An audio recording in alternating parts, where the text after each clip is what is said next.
Limitations क्या क्या हैं वैलेंस बॉन्ड थ्योरी की, तो तुमको मैंने पढ़ाया होगा, तो तुमने देखी होंगी, काफी सारी लिमिटेशंस थी।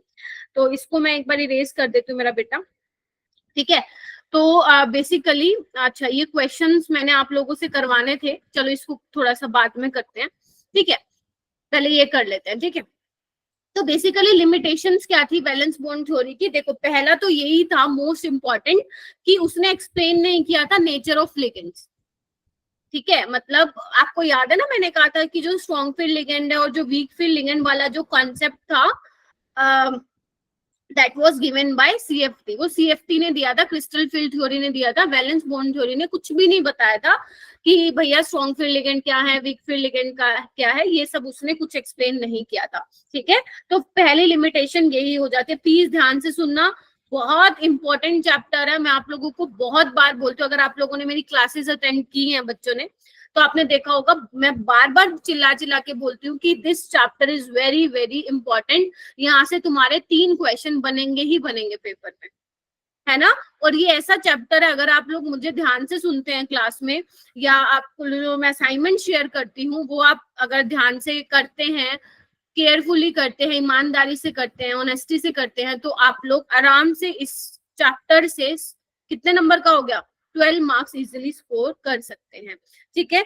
तो सेकेंड लिमिटेशन क्या है इसकी, सेकेंड लिमिटेशन ये है, जब इसने स्ट्रॉन्ग फील्ड लिगेंड और वीक फील्ड लिगेंड की बात ही नहीं की, तो इसने ये भी नहीं बताया कि इलेक्ट्रॉन्स की पेयरिंग क्यों हो रही थी। वो तो मैंने आपको बताया कि बेटा स्ट्रॉन्ग फील्ड लिगेंड है तो पेयरिंग होगी, ठीक है, लेकिन इसने नहीं बताया कि पेयरिंग क्यों हो रही है। इसने तो सिर्फ क्या किया, इसने तो एक्सपेरिमेंटली मैग्नेटिक मूवमेंट दे दिया था, जिसकी हेल्प से हम पता लगा रहे थे कि भैया इतने इतने उसमें क्या होंगे, अनपेयर इलेक्ट्रॉन होंगे। Are you getting my point? तो this is another limitation of valence bond theory, ठीक है जी। अच्छा, और क्या था, और क्या था, इसने ये भी नहीं बताया टेम्परेचर का क्या इफेक्ट पड़ता है मैग्नेटिक मूवमेंट का। अभी फिलहाल आप 12th क्लास में, तो आपको इतना ज्यादा नहीं पढ़ना। एक्चुअली क्या होता है ना, मैग्नेटिक मूवमेंट का मैग्नेटिक मूवमेंट टेम्परेचर पे डिपेंड करता है, तो इसने ऐसा भी कुछ बात नहीं की थी। और साथ ही साथ इसने ये भी नहीं बताया था, कुछ कॉम्प्लेक्सेस ऐसे होते हैं मेरा बेटा जिसका मैग्नेटिक मूवमेंट एक्सपेरिमेंटल और कैलकुलेटेड दोनों में थोड़ा बहुत डिफरेंस आता है, इसके बारे में भी वीबीटी ने कुछ एक्सप्लेन नहीं किया था। तो ये कुछ लिमिटेशंस थी, ठीक है। उसके बाद ना ही इसने कलर के बारे में बताया था। क्या आपने मेरे मुंह से सुना कि मैंने वैलेंस बॉन्ड थ्योरी में आप लोगों को ये बताया हो कि कॉम्प्लेक्स का कलर क्या है? बताया मैंने? ठीक है। और ना ही मैंने स्पेक्ट्रा के बारे में बताया। मैम स्पेक्ट्रा क्या होता है? स्पेक्ट्रा बेसिकली ग्राफ होता है। बीबीटी, हालांकि ये आप सीएफटी में भी नहीं पढ़ोगे क्योंकि वो आपके बियॉन्ड यूर स्कोप है। जैसे हम बोलते हैं कि ट्रांजिशन जब करता है इलेक्ट्रॉन, तो उसके करस्पॉन्डिंग ग्राफ हम जो है जिसको हम यूवी विजिबल स्पेक्ट्रा बोलते हैं, वो ग्राफ रिकॉर्ड करते हैं हम कि किस तरीके से ग्राफ आता है। तो ऐसा कुछ वीबीटी ने हमें नहीं बताया था। साथ ही साथ इसकी एक ये भी लिमिटेशन है कि इसने स्टेबिलिटी ऑफ कॉम्प्लेक्सेस के बारे में भी नहीं बताया था। क्या आपने सुना कि मैंने वीबीटी में आपको बताया हो कि बेटा ये कॉम्प्लेक्स स्टेबल है, ये कॉम्प्लेक्स स्टेबल नहीं है? मैंने नहीं बताया, right? Yes ma'am. Yes ma'am.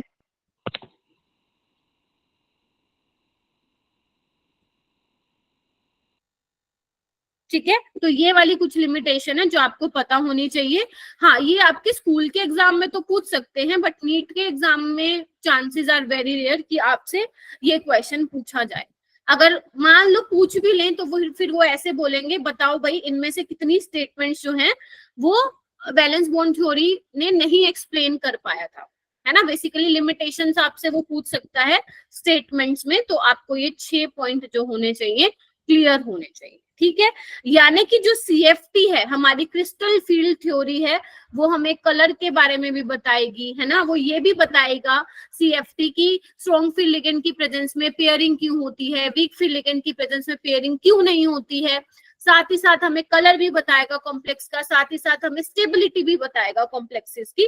तो मतलब जो जो कमियां वैलेंस बॉन्ड थ्योरी की थी, वो कुछ हद तक हमारी सीएफटी जो है उन कमियों को क्या करेगा, ओवरकम करेगा। ठीक है जी, चले आगे। तो यस, आगे चलते हैं। तो नई थ्योरी है क्रिस्टल फील्ड थ्योरी। तो क्रिस्टल से देखो नाम से ही पता चल रहा है, क्रिस्टल आपने सुना है क्रिस्टलाइन सब्सटेंसेस, सुना है क्रिस्टलाइन सॉलिड्स आप लोगों ने सुना? Yes, ma'am. Yes, ma'am. Crystalline solids में आप लोगों ने क्या सुना है? Crystalline solids basically, crystalline word आया ही कहाँ से? बेसिकली वो क्या होता है, क्रिस्टल क्या होता है? क्रिस्टल लैटिस 3D अरेंजमेंट होता है आयंस का। जैसे आपका NaCl है, NaCl उसमें क्या होते हैं, Na+ और Cl नेगेटिव आयंस अरेंज्ड होते हैं उस क्रिस्टल सिस्टम में। तो बेसिकली इससे मतलब क्या हुआ, नाम से इंडिकेट हो रहा है क्रिस्टलाइन। तो बेसिकली ये थ्योरी की जो एजम्पशन थी, आपको पता है कोई थ्योरी आती है एजम्पशन करती है ना? जैसे वर्नर ने क्या बोला था कि 2 टाइप की वैलेंसी होती है, ऐसे ही आपकी VBT ने बोला, क्या बोला था कि मेटल के पास क्या होनी चाहिए, खाली और वाइटल होनी चाहिए, लिगेंड जाके जो है ओवरलैप करता है। क्रिस्टल फील्ड थ्योरी की क्या एजम्पशन है? क्रिस्टल फील्ड थ्योरी की एजम्पशन है कि जो मेटल होगा आपका, ध्यान से सुन लो, जो आपका मेटल कैटायन होगा और जो आपका लिगेंड होगा, इनके बीच में जो बॉन्ड होगा दैट इज प्योरली आयनिक। क्या बोल दिया मैंने? कि जो आपका मेटल कैटायन होगा और जो आपका नेगेटिवली चार्ज लिगेंड होगा, उनके बीच में क्या है, इलेक्ट्रोस्टैटिक फोर्स ऑफ अट्रैक्शन है। It means according to crystal field theory जो मेटल और लिगेंड का बॉन्ड है वो कैसा है, प्योरली आयनिक है। ठीक है, अच्छा अब इन्होंने क्या किया है, लिगेंड को कंसीडर किया है एज अ पॉइंट चार्ज, जैसे Cl नेगेटिव हो गया, Br नेगेटिव हो गया, ठीक है। और अगर मैं मान लो आपका कोई पोलर लिगेंड लूं, लेट्स से वाटर है, तो वाटर क्योंकि इलेक्ट्रोनेगेटिव है मेरा बेटा, तो इसका जो एंड है ये क्या बोला, डाइपोल। डाइपोल का मतलब क्या होता है आपको पता है, पार्शियल नेगेटिव आएगा, इसमें पार्शियल पॉजिटिव चार्ज आएगा, तो ये क्या करेगा, इसकी अट्रैक्शन हम देखेंगे किसके साथ, मेटल के साथ। ठीक है, समझ रहे हो? तो बेसिकली CFT का पहला एजम्पशन क्या था कि मेटल कैटायन और लिगेंड के बीच में क्या है बेटा, यहाँ पे सुपर एक्टिव रहना पड़ेगा। मैं एक बात को 10 बार रिपीट नहीं करूंगी क्योंकि क्रिस्टल फील्ड थ्योरी बहुत बड़ा टॉपिक है ना, अपने को कम से कम 3-3.5 घंटा चाहिए इसको कंप्लीट करने के लिए। ठीक है, समझ रहे हो? इसीलिए अगर आप लोग मुझे रिस्पॉन्ड नहीं करेंगे तो कंप्लीट भी नहीं होगा मेरा बेटा। तो पहला यही है कि इनके बीच में जो बॉन्ड है वो क्या है, प्योरली आयनिक है। ठीक है जी, according to crystal field theory. ठीक है जी, उसके बाद वो बोल रहे हैं दूसरे टाइप की इलेक्ट्रोस्टैटिक अट्रैक्शन क्या है, इंटरेक्शन क्या है। देखो आपको पता है लिगेंड के पास क्या होते हैं, लोन पेयर होते हैं। ठीक है, अब एक बात बताओ, मेटल है, मेटल के पास माना कि खाली और वाइटल होते हैं, लेकिन मेटल के पास इलेक्ट्रॉन भी होते हैं। तो एक तरह की कैसी हो सकती है इंटरेक्शन, रिपल्शन हो सकती है इलेक्ट्रॉन इलेक्ट्रॉन के बीच में। तो एक तो हो गई इलेक्ट्रोस्टैटिक रिपल्शन, किसके बीच में, लिगेंड के इलेक्ट्रॉन्स के बीच में और मेटल के पास जो डी और वाइटल है उसमें इलेक्ट्रॉन्स।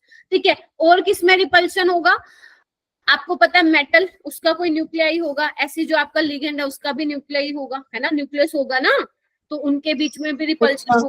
लेकिन जो हम यहाँ पे CFT में रिपल्शन कंसिडर करते हैं वो कौन सी वाली रिपल्शन कंसिडर करते हैं, जो लिगेंड के पास इलेक्ट्रॉन है उनका, और मेटल जो आपका मेटल कैटायन है उनके जो डी और वाइटल में इलेक्ट्रॉन है उनके बीच की जो आपस की रिपल्शन है वो हम ज्यादा इसमें हम फोकस करते हैं क्रिस्टल फील्ड थ्योरी में। क्या ये चीज क्लियर हुई मेरा बेटा, बोलो? Yes, ma'am. बहुत बढ़िया, बहुत मैम यस यस यस, बोलो। मैम लेगेंड्स के लोन पेयर और मेटल के इलेक्ट्रॉन्स के। यस, मेटल के पास इलेक्ट्रॉन होगा ना, लेट्स से क्रोमियम है, क्रोमियम के पास इलेक्ट्रॉन है ना, यस मैम। उनके बीच रिपल्शन कह रही हूँ।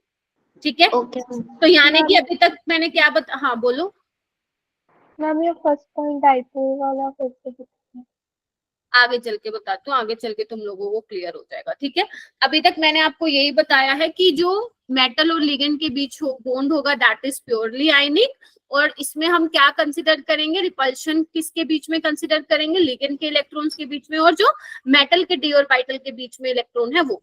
ठीक है, डाइपोल का मतलब क्या हुआ, डाइपोल का मतलब ये हुआ जैसे ये पार्शियल नेगेटिव होता है, पार्शियली पॉजिटिव होता है, because oxygen is more electronegative. तो अब एक बार बताओ, मेटल के डी और वाइटल के साथ रिपल्शन आप किसकी देखोगे, ऑक्सीजन के पास जो इलेक्ट्रॉन डेंसिटी है उसी की तो देखोगे ना। तो यही ये बोलता है, Yes, ma'am. Negative end of the polar ligand.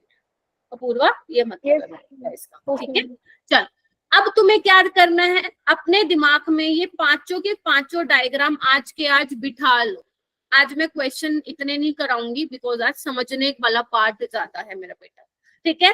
तो वो कह रहे क्रिस्टल फील्ड थ्योरी को समझने से पहले आपको ये पता होना चाहिए कि डी की कितनी ऑर्बिटल होती हैं, 5 ऑर्बिटल होती हैं, और वो उनकी शक्लें किस तरीके से दिखती हैं, वो शक्लें आपको पता होनी चाहिए।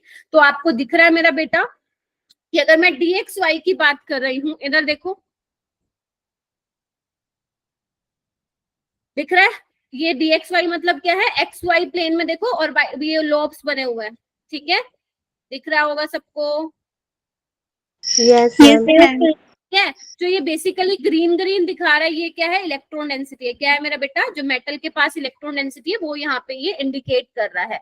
ऐसी एक्स जेड क्या होगा, जो मेटल की डी ऑर्बिटल्स है वो x y x z plane में है। वाई जेड मतलब क्या होगा, वाई जेड प्लेन में है। D x square dash y square का मतलब क्या होगा, देखो एक्स वाई प्लेन में है, और डी जेड स्क्वायर आपको दिख रहा है अलोंग द जेड एक्सिस है, डोनट शेप है, ठीक है। तो बेसिकली जो पहली 3 ऑर्बिटल हैं, ध्यान से सुन लो, dxy, dxz, dyz, ये क्या है, इन बिटवीन द एक्सिस है। क्या सबको दिखाई दे रहा है बेटा, मैं प्लीज आपको बोल रही हूँ, प्लीज करके बोल रही हूँ कि सुन लो, बहुत ज्यादा इसमें आपको थोड़ा सा ध्यान देना पड़ेगा समझने के लिए, बीबीटी जितना आसान नहीं है ना, तभी मैं बहुत जोर लगा के बोल रही हूँ ताकि मेरी आवाज दूर तक गूंजे, ठीक है। तो dxy, dxz एंड dyz आप देख पा रहे हैं, एक्सिस के बीचों बीच है ना ये ऑर्बिटल, देख पा रहे हैं, यस मैम। ठीक है, देख पा रहे हो, आंखों को खोलो, कानों को खोलो, दिमाग को भी खोलो। अगर मैं इन दोनों की बात करूंगी तो ये कहाँ है, अलोंग द एक्सिस है, यस मैम। ठीक है, अलोंग। शिवा आगे आ गया, शिवा, शिवा नहीं आया, ठीक है, ओके, और भी पता नहीं कौन सा स्टूडेंट नहीं आया, ओके, ठीक है। तो अलोंग द एक्सिस है, तो आप देख रहे हो, ये देखो एक्स एक्सिस पे बन दिख रहा है आपको, एक्स एक्सिस पे है ये लोब, और ये वाला वाई एक्सिस पे है, देख रहे हो, एक्सिस के ऊपर है, क्लियर है ये वाली चीज। और ऐसी डी जेड स्क्वायर देखो जेड एक्सिस के ऊपर है, ठीक है, ओके। यानी कि d x square dash y square और डी जेड स्क्वायर में इलेक्ट्रॉन डेंसिटी कहाँ है, एक्सिस के ऊपर है, और d x y, d x z and d y z में इलेक्ट्रॉन डेंसिटी क्या है, एक्सिस के बीचों बीच है। क्या ये पांचों डी और बाइटल की जो पिक्चर है वो दिमाग में फिट हो गई तुम लोगों के, जितने भी 32 स्टूडेंट्स यहाँ पे ज्वाइन किए हुए हो गया मेरा बेटा। जो नए बच्चे हैं, जो नए बच्चे क्लास में आए हैं, बेटा टेंशन लेने की जरूरत नहीं है ना। अगर आप लोगों को मान लो ये पहले पढ़ रखा है तो अच्छी बात है, स्कूल में नहीं पढ़ रखा तो इट्स ओके, आप पहले वाले लेक्चर्स कंप्लीट कर लीजिएगा। इन बिटवीन द एक्सिस है, अलजिया, बिटवीन बिटवीन, अरे शॉर्टकट लिखा है, तुम पूरा लिख लो, ठीक है। चल, अब हम बात करेंगे crystal field splitting in octahedral complexes. क्या बात करेंगे, इधर आओ, क्रिस्टल फील्ड स्प्लिटिंग, कुछ समझ में नहीं आ रहा, इधर आओ। आपको ये दिखाई दे रहा है, ये मैंने ऑक्टाहेड्रल ज्योमेट्री ली है, क्या सभी को दिखाई दे रहा है मेरा बेटा, यस मैम। ठीक है, सबको, मेरे बच्चों को दिखाई दे रहा है।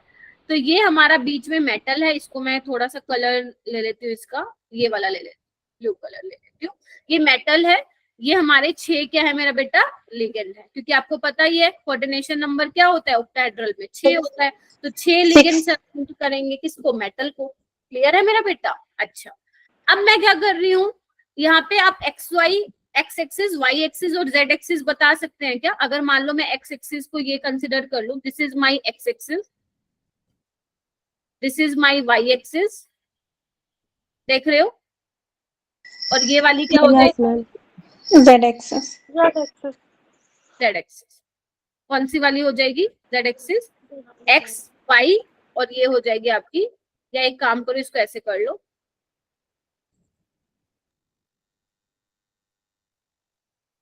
लिगेंड है, इधर देखो अलग से बना के दिखाती हूँ, एक्स एक्सिस, वाई एक्सिस और जेड एक्सिस, ठीक है जी।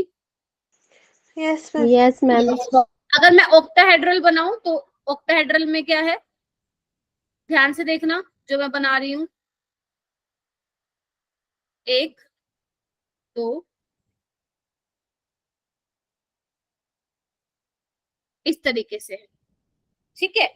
एक्चुअली में क्या है मेरे पास, वो क्या बोलते हैं, क्योंकि ये 3D में बना हुआ है, एक्चुअल में क्या होता है मेरा बेटा, जो एक्स वाई जेड एक्सिस होती है, एक्स यहाँ होती है, वाई यहाँ होती है और जेड यहाँ पे होती है, इस तरीके से, ठीक है, एक्स वाई जेड एक्सिस। तो आप लोग देख पा रहे हैं मेरा बेटा, अगर मैं एक्स वाई जेड एक्सिस की बात करूं और लिगेंड भी क्या है, एक्सिस पे है, देख पा रहे हो आप सारे बच्चे? Yes, ma'am. बोलूं क्या बोल रही हूँ?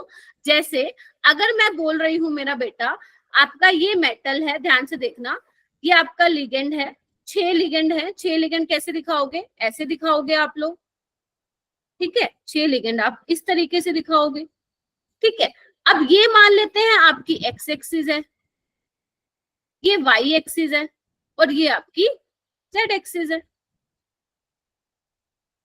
ठीक है ना। जैसे यहाँ पे मैंने दिखाया हुआ है, ये आपकी वाई है और ये आपकी जेड एक्सिस है, ठीक है। अच्छा, तो आपको क्या दिख रहा है मेरा बेटा, जो मेरा एक्स वाई जेड एक्सिस है उसी पे मेरा लिगेंड है। Can you see that? यहाँ पे मेरा लिगेंड है, यहाँ पे मेरा लिगेंड है, यहाँ पे मेरा लिगेंड है। अब एक बात बताओ सोच के, लिगेंड के पास क्या है? इलेक्ट्रॉन है। मानते हो या नहीं मानते हो? क्योंकि लिगेंड तो तभी डोनेट करेगा ना मेटल को जब उसके पास इलेक्ट्रॉन होंगे, ठीक है। अब और इलेक्ट्रॉन कहाँ पे है? मेटल के डी ऑर्बिटल में भी है। अब मेटल के डी ऑर्बिटल कैसे अरेंज्ड है? 3 तो है एक्सिस के अंदर और 2 है एक्सिस के ऊपर। यहाँ पे मैं लिख दूं, जो आपके 3 है, d x y, d y z और डी जेड एक्स, ये क्या है? In between the axis, yes और no? Yes, ma'am. Yes, ma'am. और d x square dash y square और डी जेड स्क्वायर, ये कहाँ है तुम्हारे? Along the axis. और लिगेंड भी कहाँ से आ रहे हैं? एक्सिस के भैया ऊपर से आ रहे हैं, बीच में से तो नहीं आ रहे हैं, देख पा रहे हो। एक बात बताओ, तो अगर मैं आप लोगों से बात करूं तो तुम मुझे बता सकते हो, जो लिगेंड को, मतलब जो लिगेंड के साथ जो सबसे ज्यादा रिपल्शन होगी मेटल के डी ऑर्बिटल में जिसमें इलेक्ट्रॉन है, वो सबसे ज्यादा कौन से वाले ऑर्बिटल फेस करेंगे? क्या ये तीनों फेस करेंगे? दोनों ज्यादा रिपल्शन फेस करेंगे? दोनों ज्यादा। दोनों ज्यादा। वाई? क्योंकि जो लिगेंड आ रहे हैं, इधर देखो, ये आपका एक्सिस है ना, इधर देखो, इधर देखो, ये आपका एक्सिस है और यहीं पे आपका लिगेंड है। तो यानी कि जो मेटल की डी ऑर्बिटल एक्सिस पे है वही ज्यादा रिपल्शन फेस करेंगे लिगेंड के द्वारा, यस और no? Yes, ma'am. Yes, ma'am. जो पहले हम कल तक पढ़ते आए थे कि मैम मेटल की 5 डी ऑर्बिटल की एनर्जी क्या होती है? सेम होती है, जिसको हम डीजेनरेट ऑर्बिटल्स बोलते हैं। लेकिन जैसे ही ये मेटल की डी ऑर्बिटल्स लिगेंड के इन्फ्लुएंस में आएंगी, मतलब जब ये देखेंगे कि भैया मेरे पास तो लिगेंड आ रहे हैं, तो क्या होगी? इनकी डीजेनरेसी ब्रेक हो जाएगी। 2 डी ऑर्बिटल की एनर्जी ऊपर चली जाएगी क्योंकि वो ज्यादा रिपल्शन फेस करेंगे, और 3 डी ऑर्बिटल की एनर्जी क्या आ जाएगी? नीचे आ जाएगी। यानी कि जो डी ऑर्बिटल पहले 5 डी ऑर्बिटल सेम एनर्जी के थे, अब वो लिगेंड की प्रेजेंस में आने की वजह से उनकी डीजेनरेसी क्या हो गई है? ब्रेक हो गई है। क्या ये वाला कॉन्सेप्ट थोड़ा थोड़ा समझ में आ रहा है क्या हुआ होगा? Yes, ma'am. ठीक है, इसको थोड़ा सा और चलते हैं डिटेल में। जैसे कि आई होप ये पिक्चर सबको दिखाई दे रही हो। तो यहाँ पे मैंने क्या किया है, मैं यहाँ पे ब्लू कलर ले लेती हूँ। ये एनर्जी दिखा रखी है, आपको दिख रहा है? ये एनर्जी दिखा रहा है, ये आपका मेटल केटायन है। पहले जो आपका मेटल है उसकी जो 5 डी ऑर्बिटल है मेरा बेटा, उनकी एनर्जी क्या है? सेम है। लिख दू यहाँ पे कौन कौन सी है वो? D x y, d y z, d z x, और ये क्या है? D x square dash y square और डी जेड स्क्वायर, ये 5 होंगी। Yes, ma'am. अभी ये क्या है? डीजेनरेट है। ये क्या है? डीजेनरेट ऑर्बिटल्स है, मतलब इनकी एनर्जी क्या है मेरा बेटा? सेम है, ठीक है। अब मैं मान लेती हूँ, जैसे देखो कैसे समझाऊं। हाँ, ये आपका मेटल है, इधर आओ, ये आपका मेटल है, ठीक है। अब ये फ्री है, फ्री है। अब इसको दिख रहा है कि सामने से ना इसके ऊपर लिगेंड्स आने वाले हैं, देख पा रहे हो? सामने से इसको लिगेंड अप्रोच करे, ध्यान से देखो। और जो अभी 6 के 6 लिगेंड है ना, अभी वो दूर है, दूर है। तो उन 6 के 6 जो लिगेंड की फील्ड है उनका सेम इफेक्ट पड़ेगा 5 के 5 डी ऑर्बिटल पे, है ना, अभी क्योंकि वो दूर है। तो लगेगा कोई तो मुझे आ रहा है परेशान करने के लिए, तो उसकी जो एनर्जी है वो थोड़ी बढ़ जाएगी। तो आप देख रहे हो, negative charges distributed uniformly over surface of a sphere, यानी कि यहाँ पे क्या हुआ है, अभी दूर खड़े हैं लिगेंड, लिगेंड दूर खड़े हैं, तो इसको लग रहा है कोई आ रहा है मुझे छेड़ने, मुझे परेशान करने, तो इसकी एनर्जी क्या है, थोड़ी सी ऊपर हो गई है। तो ये क्या दिखाता है, ये क्या दिखाता है, ये हाइपोथेटिकल स्टेज है, सिर्फ ये सोच रहे हैं, ठीक है। ये क्या है, आपकी हाइपोथेटिकल सिचुएशन है कि हाँ मतलब ऐसा हो सकता है कि सामने लिगेंड आ रहे हो तो एनर्जी जो है थोड़ी सी बढ़ गई हो, क्योंकि पहले क्या था, लिगेंड नहीं थे, वो एकदम फ्री थे, मस्त थे, लेकिन उनको सामने से दिख रहा भाई कोई तो आ रहा है ना, कोई तो आ रहा है, तो उनकी एनर्जी थोड़ी सी बढ़ गई है। दिस इज हाइपोथेटिकल सिचुएशन, ठीक है। अच्छा, अभी लिगेंड क्या थे मेरे बेटा, दूर थे, अब वो क्या करेंगे, पास आना शुरू करेंगे, और जैसे ही वो पास आएंगे तो क्या होगा, रिपल्शन होगी। रिपल्शन किसके बीच में, मेटल के जो डी और बाइटल है उनके इलेक्ट्रॉन्स के बीच में, और जो लिगेंड के इलेक्ट्रॉन्स है। लेकिन सबसे ज्यादा रिपल्शन कौन फेस करेंगे, जो कि एक्सिस के ऊपर, यस अलोंग द एक्सिस वाले, कौन से थे वो, कितना अच्छा समझ में आ रहा है तुम लोगों को। तो मतलब जो ज्यादा रिपल्शन फेस करेंगे उनकी एनर्जी हो जाएगी ज्यादा, है ना, और जो बाकी तीन होंगे उनकी एनर्जी क्या हो जाएगी, कम। तो आप देख पा रहे हैं, ये देखो, ये जो दो और बाइटल से इनकी एनर्जी ऊपर चली गई और इनकी क्या आ गई मेरा बेटा, नीचे आ गई। देख पा रहे हैं सारे बच्चे, Yes, ma'am. ठीक है। एक बार मैं पूरा समझा दूं, उसके बाद डाउट होगा तो मैं ले लूंगी, ठीक है। अब इसको क्या बता, ये क्या है आपका, ये क्या है, इसको हम बोलते हैं एवरेज एनर्जी, एवरेज एनर्जी बोलते हैं। और इसका नाम क्या है, एवरेज एनर्जी किसकी मेरा बेटा, जो आपके इलेक्ट्रॉन्स आएंगे इन तीनों ऑर्बिटल में और जो आएंगे इन दोनों ऑर्बिटल में, ठीक है। इसका नाम होता है बेरी सेंटर। क्या होता है नाम इसका, बेरी सेंटर। क्या होता है, बेरी सेंटर। एक नए नए नाम आ रहे हैं आप लोगों के आगे, बेरी सेंटर, ठीक है जी। अच्छा, जो बेटा ये डी ऑर्बिटल की स्प्लिटिंग हुई है ना, स्प्लिटिंग हुई है, देख पा रहे हो, तो ऊपर चले गए, तीन नीचे आ गए, इसके इनके बीच का जो ये डिफरेंस है, ये क्या है, डेल्टा ओ है। क्या है मेरा बेटा, डेल्टा ओ। इसको क्या बोलते हैं, डेल्टा ओ को, इसको हम बोलते हैं क्रिस्टल फील्ड स्प्लिटिंग एनर्जी। नया नाम है ना, क्रिस्टल फील्ड स्प्लिटिंग एनर्जी। देख रहे हो, जो स्प्लिटिंग हुई है, जो एनर्जी गैप है बिटवीन टू डी ऑर्बिटल्स, इसको क्या नाम बोला गया है, क्रिस्टल फील्ड स्प्लिटिंग एनर्जी, जिसको हम डेल्टा ओ से दिखाते हैं। कोई भी डेल्टा जीरो नहीं बोलेगा, this is o. O represent octahedral complexes, o represent octahedral, ठीक है जी। Give me thumbs up if you understood कि मैम क्या बोल रही हैं, जल्दी से, शाबाश, बहुत बढ़िया। हाँ भूमिका बोलो बेटा।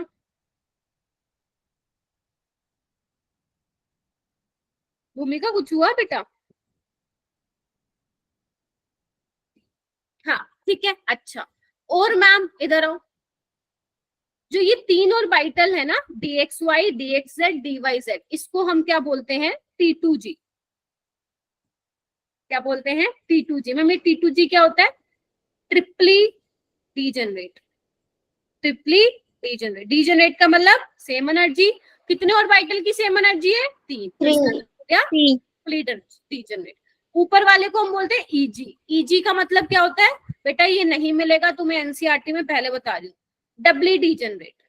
वाई डबली डीजेनरेट, क्योंकि दो ऑर्बिटल ऐसी हैं जिनकी सेम एनर्जी है, तो दिस इज डबली डीजेनरेट। समझ आई है टर्म, T2g और EG क्या है, डेल्टा O क्या है, berry centre, Yes, ma'am. Clear हो रहे हैं, ठीक है। अब मैम EG क्या है, EG जी किसको रिप्रेजेंट करता है मेरा बेटा, जी है यहाँ पे जिराडे। क्या है, जिराडे, जीरेड बोल दो, जिराडे बोल दो, जीरेड बोल देते हैं, चलो। ये रिप्रेजेंट करता है सेंटर ऑफ सिमेट्री को।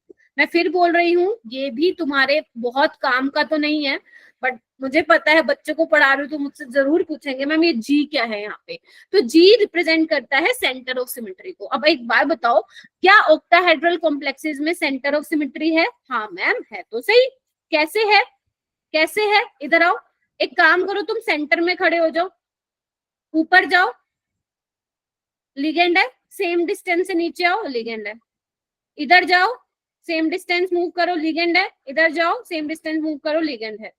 इधर जाओ, सेम डिस्टेंस पे मूव करो, कुछ ना कुछ आ रहा है, सेम डिस्टेंस पे वही सेम चीज आ रही है। It means there is a centre of symmetry present in octahedral.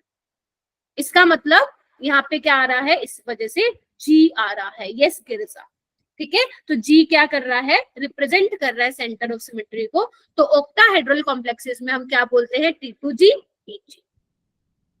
इतनी चीज क्लियर हुई क्या, बोलो। Ma'am yes ma'am. हाँ हाँ बोलो। मैम ये एवरेज वाला एक बार दोबारा से समझाओगे? एवरेज क्या है बेटा, ये एवरेज, हाँ एवरेज एनर्जी का क्या मतलब, इधर आओ। जैसे क्या किया, 3d ऑर्बिटल की एनर्जी कम हो गई, और ये कितने से कम हुई है, लिख लो। ये आपको पता होना चाहिए, एक्सपेरिमेंटली आई है, ये आपको नहीं देखना है कि कहाँ से, आपको डेरिवेशन नहीं देखना, आपके सिलेबस में नहीं है। तो जो 3d ऑर्बिटल की एनर्जी है वो कितने से डिक्रीज हुई है मेरा बेटा, -0.4 डेल नोट से डिक्रीज हुई है। और दो ऑर्बिटल की एनर्जी कितने से इंक्रीज हुई है, 0.6 डेल नोट से इंक्रीज हुई है। ठीक है। अगर आप इन दोनों को मेरा बेटा क्या करोगे, इन दोनों को अगर आप ऐड कर दोगे तो क्या होगा, डेल्टा ओ ही आएगा। देख पा रहे हो, अगर मैं माइनस के साइन, माइनस क्या रिप्रेजेंट कर रहा है कि एनर्जी डिक्रीज हो रही है, अगर आप माइनस के साइन को इग्नोर कर रहे हो तो जब आप दोनों को ऐड करोगे तो डेल्टा नोट ही आएगा। ठीक है। तो जो ये वाली एनर्जी होगी वो क्या होगी, एवरेज एनर्जी होगी दोनों की, है ना, T2G और EG की। और इसी Yes. को हमने क्या नाम दिया है पूर्वा, बेरी सेंटर का नाम दिया। ठीक है मेरा बेटा। Yes ma'am. चलो एक बार फटाफट से दोबारा समझते हैं क्या बोला है, हो सकता है आधे बच्चों के ऊपर से थोड़ी चीजें गई। तो मैंने क्या किया, आज हमने स्टार्ट किया क्रिस्टल फील्ड थ्योरी। ठीक है। अच्छा, तो क्रिस्टल फील्ड थ्योरी में सबसे पहले एजम्पशन यही थी कि जो मेटल का और लिगेंड का बॉन्ड है वो क्या है, प्योरली आयनिक है according to crystal field theory. ठीक है। बैथ नाम का एक बंदा था जिसने क्रिस्टल फील्ड थ्योरी डेवलप की थी। ठीक है। तो प्योरली आयनिक था। ठीक है जी। फिर उसके बाद इन्होंने क्या किया, यहाँ पे रिपल्शन कंसिडर किया, किसके बीच में, लोन पेयर ऑफ इलेक्ट्रॉन, किसके ऊपर, लिगेंड के ऊपर जो इलेक्ट्रॉन है वो, प्लस और किसके बीच में, मेटल के डी ऑर्बिटल में जो इलेक्ट्रॉन है उनके बीच में रिपल्शन किया। ठीक है। फिर वो कहते हैं कि जब तक लिगेंड का साया नहीं पड़ रहा है ना, जब तक संगत का असर नहीं हो रहा तब तक एकदम से स्टेबिलिटी मेंटेन है। ठीक है। लेकिन जैसे ही गलत संगत का असर पड़ेगा, यहाँ पे कौन है संगत, लिगेंड, तो जैसे ही लिगेंड्स मेटल को अप्रोच करेंगे तो जो पहले डी ऑर्बिटल की एनर्जी क्या थी, सेम थी, अब उनकी जो एनर्जी है वो क्या हो जाएगी, कम ज्यादा हो जाएगी। कम ज्यादा बोले तो मतलब डीजनरेसी ब्रेक हो जाएगी। दो डी ऑर्बिटल की एनर्जी ऊपर हो पहुंच जाएगी, मतलब ज्यादा एनर्जी हो जाएगी, और तीन की क्या हो जाएगी, कम। ठीक है जी। Yes yes ma'am. यस। ठीक है। तो ये सारा आपको पता होना चाहिए, और इस आपको क्या करना है, ये वाला डायग्राम अपनी नोटबुक में बनाना है। ठीक है जी। ये वाला डायग्राम आपको अपनी नोटबुक में बनाना है। अब क्या है, इंपॉर्टेंट पॉइंट्स हैं, इंपॉर्टेंट पॉइंट्स हैं, चलो आओ करते हैं। तो सबसे पहला क्लास का पॉइंट क्या है, ये पॉइंट है जो मैंने अब तक आपको राम कहानी सुनाई है ना, उससे रिलेटेड जो भी पॉइंट्स हैं वो मैंने लिख दिए। पहला पॉइंट है कि जो एनर्जी सेपरेशन है, energy separation is what, splitting of 2d orbital, T2G और EG के बीच में जो गैप है, दैट इज, उसको हम क्या बोल रहे हैं, डेल्टा ओ बोल रहे हैं। डेल्टा ओ क्या है, फिर से बताओ, व्हाट इज डेल्टा ओ, जानवी जानवी बताएगी। जानवी डेल्टा ओ क्या है मेरे बेटा, ma'am crystal field splitting energy. Yes, crystal field splitting energy. किस केस में, ओ क्या रिप्रेजेंट कर रहे हैं यहाँ पे, ऑक्टाहेड्रल, ऑक्टाहेड्रल कॉम्प्लेक्स। ठीक है, पहला क्लियर है। फिर सेकंड पॉइंट बोल रहा है कि जो एवरेज एनर्जी होगी किसकी, इलेक्ट्रॉन्स की, जो कि आप EG और T2G में फिल करोगे, उस एवरेज एनर्जी को ही क्या नाम दिया मैंने, बेरी सेंटर नाम दिया है। क्या नाम दिया है, बेरी सेंटर नाम दिया है। ठीक है। और जो एनर्जी है दो EG ऑर्बिटल की, EG वाले कौन से, ऊपर वाले, वो कितने से इंक्रीज है, इनकी एनर्जी 3/5, और 3/5 क्या है, 0.6 ही है। 0.6। और जो तीन T2G वाले हैं वो कम हो रही है, कितने से कम हो रही है, -0.4। 0.4। 0.4 से। माइनस तो इंडिकेट कर रहा है एनर्जी कम हो रही है, और एनर्जी कम, स्टेबिलिटी ज्यादा। ठीक है जी। अच्छा, अब क्या काम करना है उसको, आपको इन ऑर्बिटल्स में, किसमें, T2G में और EG में क्या फिल करने पड़ेंगे, इलेक्ट्रॉन फिल करने पड़ेंगे, जैसे आप पहले करते थे VBT में। तो जब आप इलेक्ट्रॉन को फिल करोगे तो आपको किस किस चीजों का ध्यान रखना है, हुन्स रूल का, लिगेंड की स्ट्रेंथ का, जो कि मैं बताऊंगी, और साथ ही साथ पेयरिंग एनर्जी। ये दोनों चीजें आप लोगों को ध्यान से समझनी है, ये तो बहुत ज्यादा इंपॉर्टेंट है। पेयरिंग एनर्जी मैंने थोड़ा थोड़ा बहुत डिस्कस भी किया था, है ना, प्रीवियस क्लास में, पेयरिंग एनर्जी, है ना। अब दोबारा बताऊंगी जो CFT में पढ़ना है। पहले इतना पॉइंट्स लिख लो मेरा बेटा, फिर मैं आगे चलती हूँ।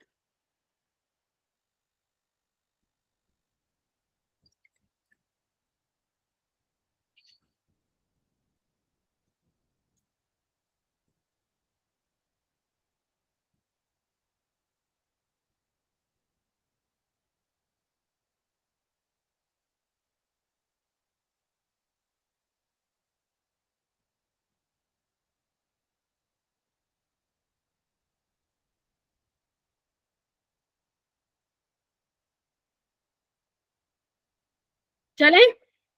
Yes, ma'am. Yes, ma'am.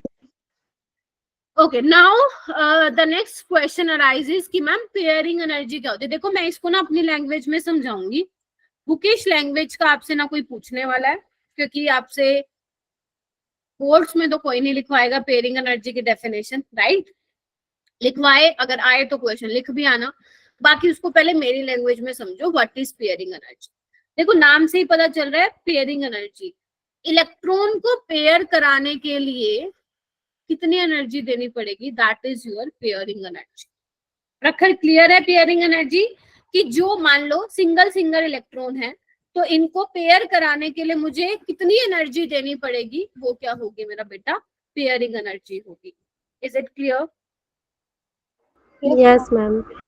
Yes, ma'am. ठीक है, चलो ओके।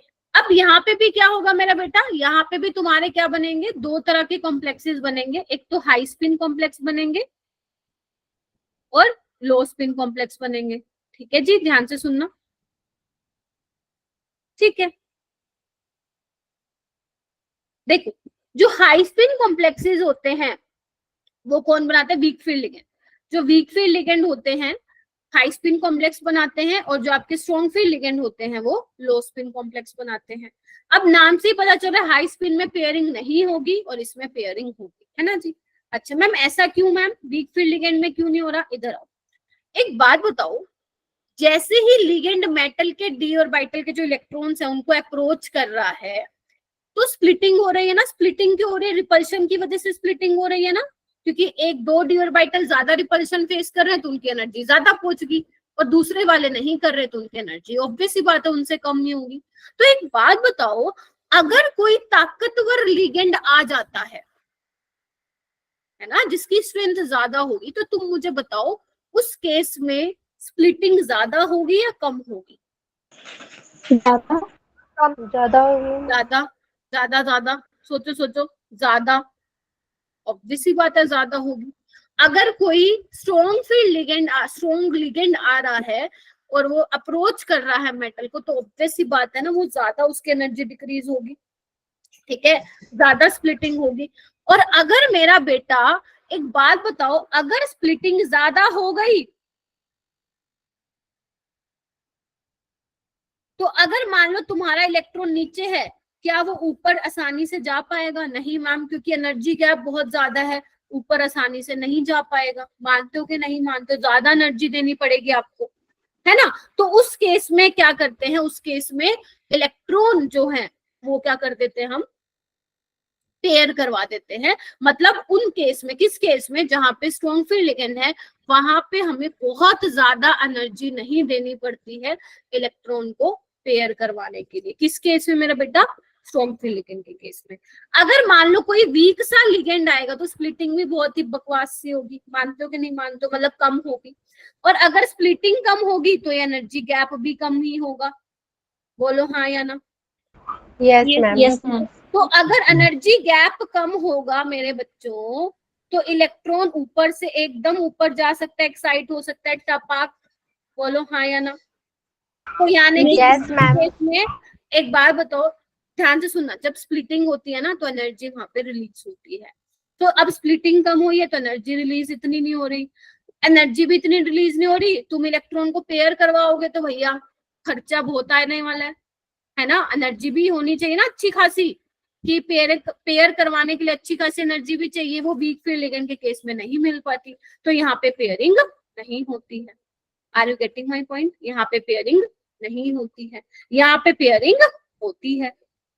इतनी चीज आपको ध्यान रखनी है कि स्ट्रॉन्ग फील्ड लिगेंड में पेयरिंग होती है, वीक फील्ड लिगेंड में पेयरिंग नहीं होती। अब तुम्हें समझ में आया कि why pairing takes place in presence of strong field ligand and why pairing does not take place in the presence of weak field ligand, जो कि वीबीटी ने हमें नहीं बताया था। मैम हाँ जी, मैम वीक फील्ड लिगेंड वाला मैम एक बार वो करना रिपीट। यहाँ पे बताऊंगी दोबारा से, ठीक है? इधर देखो, तुम्हारे पास लेट्स से कि डी और वाइटल है, कोई भी मेटल है, मान लेते हैं उसमें कितने इलेक्ट्रॉन है, 4 मान लेते हैं डी में है, ठीक है? मान लेते हैं 4 इलेक्ट्रॉन है, D4 कॉन्फ़िगरेशन है, ठीक है?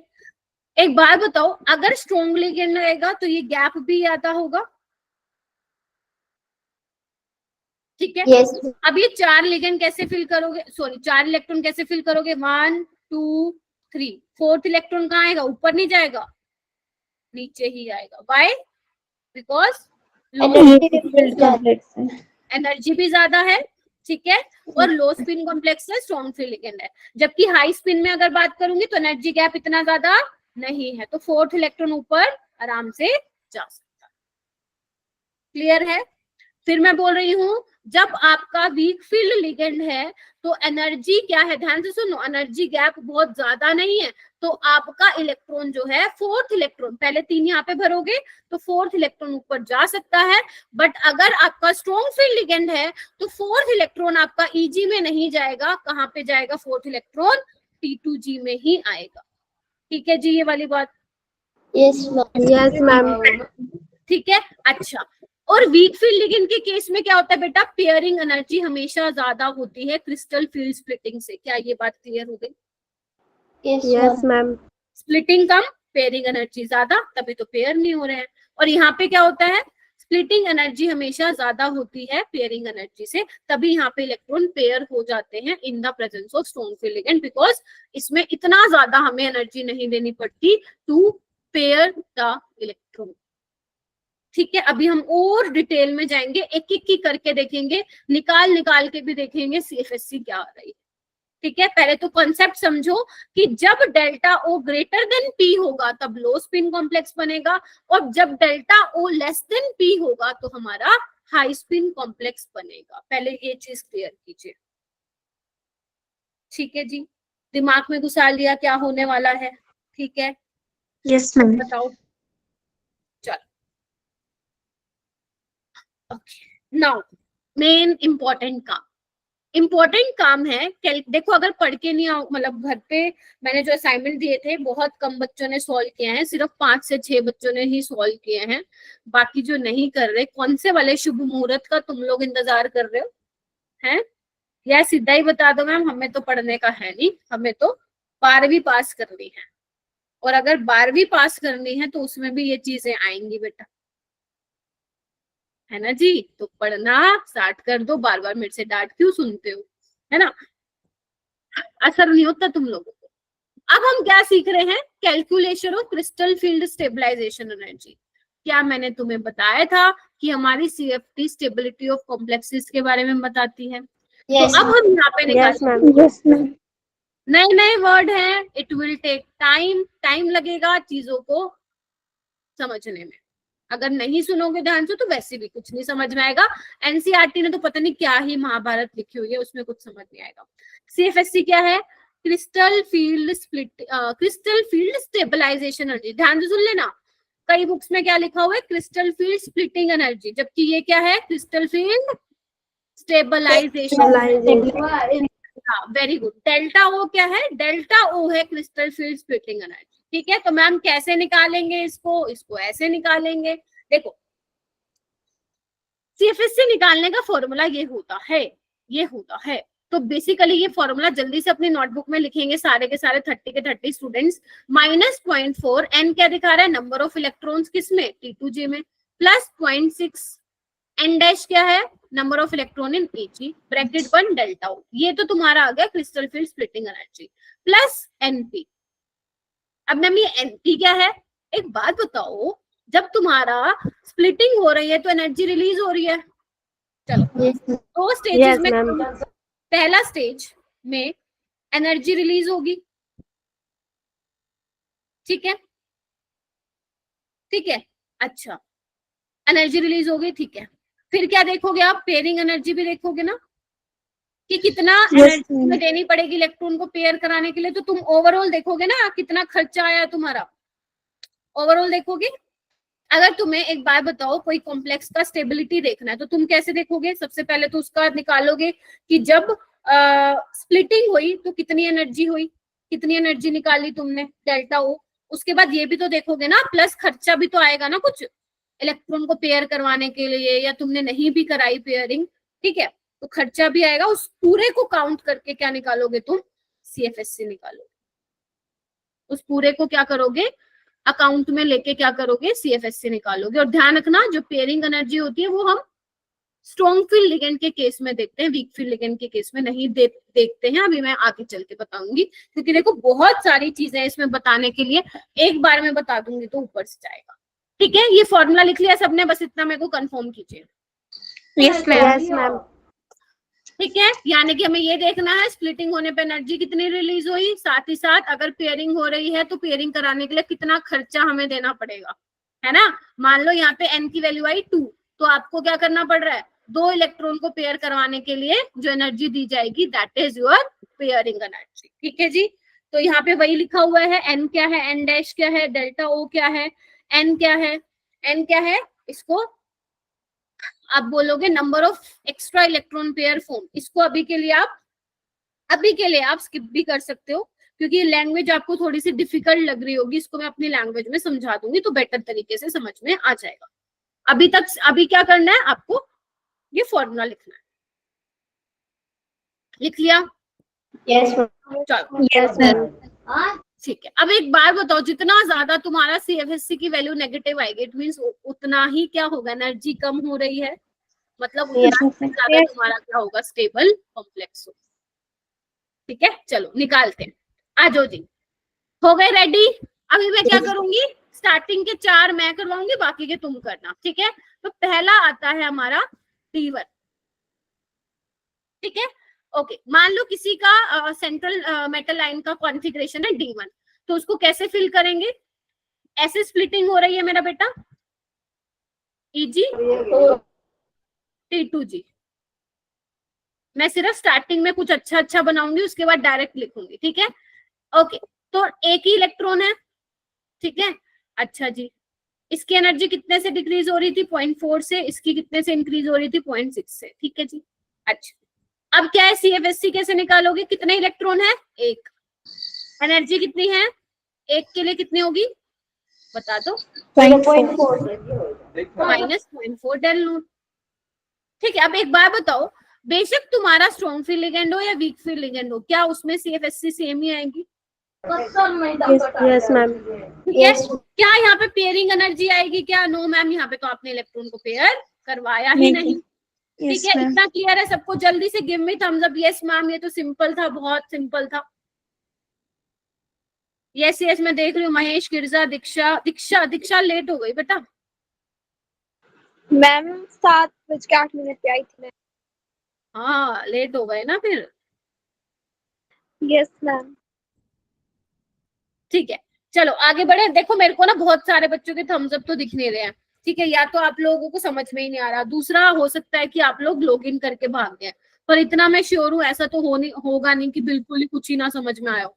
ठीक है, हाँ वो अलग बात है, अगर आपकी समझने की इच्छा नहीं होगी तो फिर चाहे कोई टीचर कितना अच्छा पढ़ा ले, आपको समझ में आएगी ही नहीं। हाँ जी तमन। मैम जो डेल्टा ओ लिखा है, डेल्टा ओ की जगह उसकी वैल्यू नहीं लिखनी? क्या वैल्यू लिखोगी? मैम डेल्टा ओ उनका डिफरेंस होता है ना। हाँ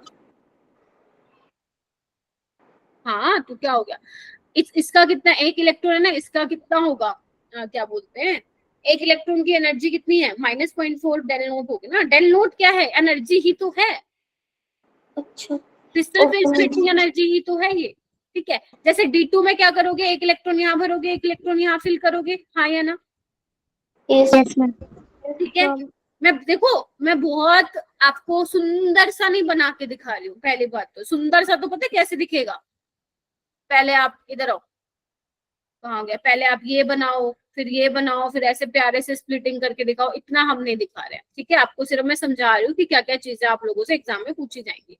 अब मुझे बताओ CFSC कैसे निकालोगे इस केस में, इलेक्ट्रॉन कितने, 2 into 0.4 -0.4 डेल्टा, तो ये कितना आ जाएगा -0.8 डेल्टा, यानी इसकी क्रिस्टल फील्ड स्टेबलाइजेशन एनर्जी कितनी आई है, -0.8 डेल्टा, ठीक है।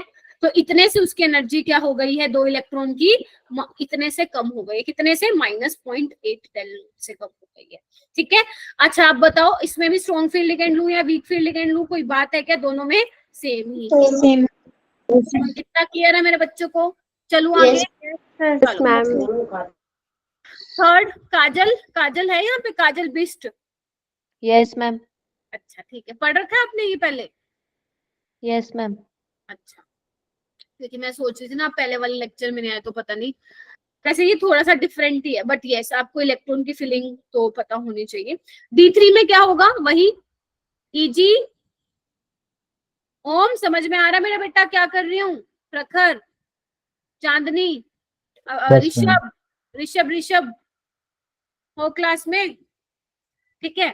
अच्छा इस केस में देखो, हाँ है ऋषभ, 3 इलेक्ट्रॉन फिल करोगे, 1 2 3, ठीक है, ओके। एक इलेक्ट्रॉन के लिए कितनी एनर्जी से डिक्रीज होता है, -0.4, तो 3 के लिए कितना होगा, 3 into -0.4 डेल्टा। तो ये हो जाएगा -1.4, 1.2। मुश्किल है कुछ, सुपर इजी, नो मैम। ठीक है। अब एक बार बताओ, यहाँ स्ट्रॉन्ग फील्ड लिगेंड हो वीक फील्ड लिगेंड हो, कोई फर्क पड़ता है क्या, तो मैम जाने की यहाँ पे मैं एक पॉइंट बना के लिख दूं, मैं ये बताऊंगी, इन case of D1 D2 D3 CFSC are same whether the ligand is strong or weak, बोलो हाँ के ना, yes ma'am. Yes ma'am. Yes तो तुम ऐसे बोलो सारे क्वेश्चन बना लोगे, ठीक है। असाइनमेंट में कल शेयर करूंगी इसका, है ना, अभी आज जो 4 असाइनमेंट है उसको आप कर लो, एंड जो अपना लास्ट असाइनमेंट भेजा था उसका आंसर की भी मुझे भेजना है, ठीक है जी। चलो आगे, यस मैम। अब करते हैं हम फोर्थ वाला D4 के केस में। अब D4 के केस में क्या होगा, 2 केसेस आएंगे मेरा बेटा, एक तो आएगा वीक फील्ड लिगेंड वाला केस, बेटा क्लास पूरी अटेंड करो, मत भागो मत भागो, ये बहुत इंपॉर्टेंट है, ठीक है। चलो तो सबसे पहले मैं D4 की बात करती हूँ, तो D4 में क्या करोगे, वही Eg और T2G, बोलो, यस मैम। यहाँ पे भी यस मैम। Eg और T2G, चलो। हालांकि यहाँ पे आप अंडरस्टूड है बेटा, यहाँ पे आप एनर्जी गैप ज्यादा ही बनाएंगे, बट मैं समझा रही हूँ तो हो सकता है कम ज्यादा दिखे, कहीं आप सोचो मम्मी ये कैसे कर दिया आपने, ठीक है। अभी मैं आपको CFSC निकालना सिखा रही हूँ। तो यहाँ पे क्या होगा बेटा, 4 इलेक्ट्रॉन है वीक फील्ड लिगेंड के केस में, क्या होगा 1 2 3, तो 4th इलेक्ट्रॉन कहाँ जाएगा, ऊपर पहुंचेगा, एक्साइट करेगा। तो यहाँ पे CFSC क्या होगी, -0.4 into 3 + 1, कितनी एनर्जी से इंक्रीज करेगा, 0.6। 0.6। इसको तुम क्या कर सकते हो, सोल्व कर सकते हो क्या, यस कितना आ यस जाएगा, मैम। 0.6 -0.6 हो गया। अब इधर आओ, यहाँ पे क्या करोगे, 1 2 3, तो 4th इलेक्ट्रॉन वापस यही आएगा, बिकॉज लो स्पिन कॉम्प्लेक्स बनेगा, स्ट्रॉन्ग फील्ड लिगेंड है। तो यहाँ पे CFSC कैसे निकालोगे, बोलो बोलो, -0.4 into 4, 4 ये आ डेल्टा। जाएगा -1.6, 1.6। यानी कि जब जब Eg में इलेक्ट्रॉन जाएगा तुम्हारी CFSC ज्यादा हो जाएगी एज कम्पेयर टू जब जब इलेक्ट्रॉन T2J में जाएगा, ठीक है। तो यानी कि, और यहाँ पे क्या होगा, प्लस प्लस प्लस, पेयरिंग भी तो करवाई ना, उसका खर्चा तो लिखो, उसका खर्चा भी तो लिखो, कितने की पेयरिंग करवाई, 1 की, तो इसमें हो जाएगा 1 पेयरिंग एनर्जी, यस और नो, यस मैम। मैम इसमें वीक फील्ड लिगेंड की एनर्जी ज्यादा आई है ना। हाँ एनर्जी ज्यादा आई है, CFSC में एनर्जी कम आई, एनर्जी कम स्टेबिलिटी ज्यादा, ओके मैम। ठीक है। चलूं आगे, यस मैम। चलो इसके बाद तुम्हारी कौन सी क्लास है, फिजिक्स की है मैम। ठीक है, चलो आगे चलते हैं। तुम बनाओ, चलो 5 के लिए बनाना शुरू करो। D5 के लिए बनाते हैं। यहाँ पे वीक फील्ड लिगेंड लगाओ, यहाँ पे स्ट्रॉन्ग फील्ड लिगेंड लगाओ। चलो, अरे ये तो आगे क्वेश्चन आ गए भाई, मेरे को तो और भी चाहिए था स्पेस। चलो कोई नहीं, करो। D5 में क्या होगा?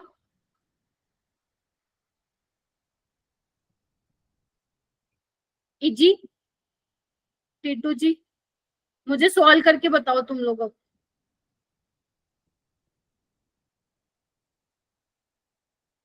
हम्म,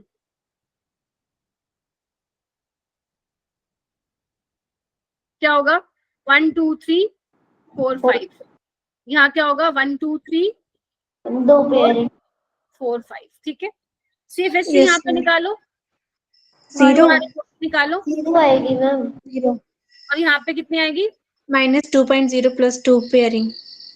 वेरी गुड, अरे क्या बात है। मोनिका ने बोला क्या? Yes, ma'am. देखो, अब यहाँ पे तुमने कितने इलेक्ट्रॉन पेयर करवाए? 2, तो उसका खर्चा भी लिखना पड़ेगा। ठीक है, चलो उसके बाद चलो तुम बनाओ, D6 के लिए बनाओ, बनाओ बनाओ। अब मैं सिंपल लिखूंगी फिर यहाँ पे।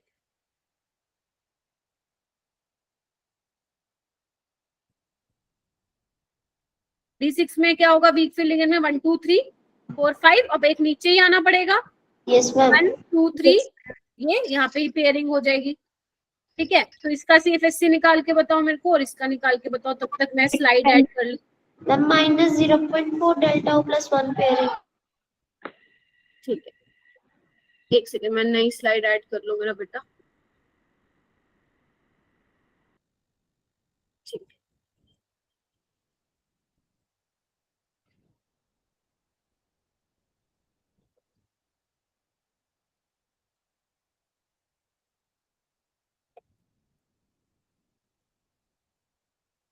हाँ कितना आ रहा है? इसमें वीक फील्ड लिगेंड के केस में कितना आ रहा है? माइनस 0.4। अरे भाई चैट बॉक्स में लिखो, कुछ समझ में नहीं आया, क्या बोल गए तुम?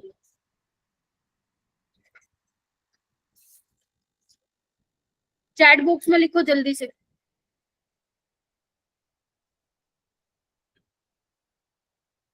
यही आ रहा है क्या? -0.4 डेल नोट। तुम लोग बोलते भी नहीं हो एक तो। माइनस पॉइंट, बेटा पेयरिंग एनर्जी नहीं, वीक फील्ड लिगेंड में हम काउंट करते हैं।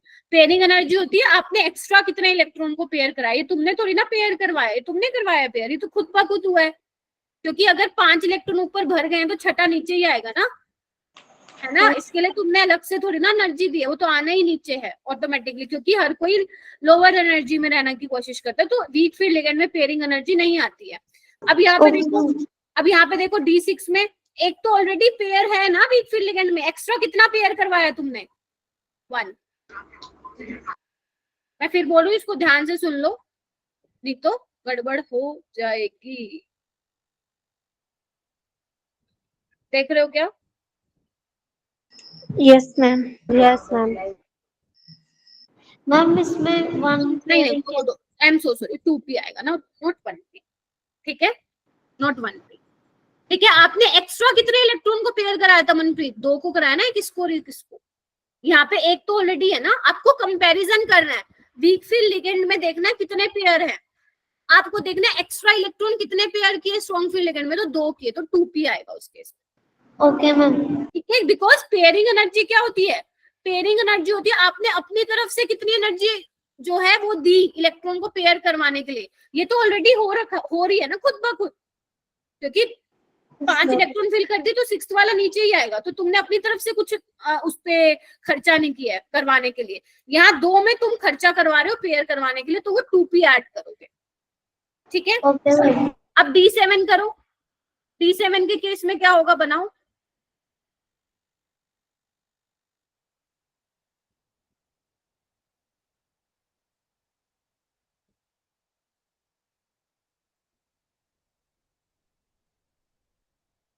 बनाओ बच्चे, क्या होगा? एक कितने 7 फिल करो, 1 2 3 4 5 6 7 कर लिया? Yes ma'am. कैसे करोगे? 1 2 3 4 5 6 7 ऐसे जाएगा ना। तो अब यहाँ पे CFSC कितनी होगी, कैलकुलेट कीजिए। 0.6 माइनस 0.8 0.6 कैसे होगी? Ma'am 0.8 yes ma'am 0.8 0.8 -0.8। बाकी बच्चों को भी मैंने ना मना नहीं किया बोलने के लिए, आप भी बोल सकते हो, ठीक है। यहाँ पे कितना होगा?